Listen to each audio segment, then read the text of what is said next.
Hey there, welcome to Designer Page. In today's video, I will show you how to change and update your YouTube channel name. Please do not forget to subscribe to my channel and click the bell icon. Thank you.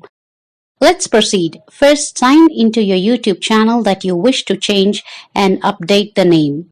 Next, you need to click YouTube Studio and go to your YouTube Studio dashboard.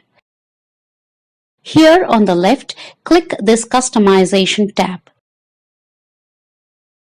Next, we can change the name here by clicking this pencil icon and entering the first and last name.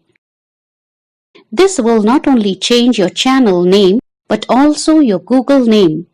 This name will show up every time you send an email, as this is the name associated with your Google account.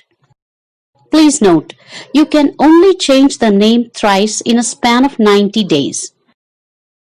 And done with this tutorial.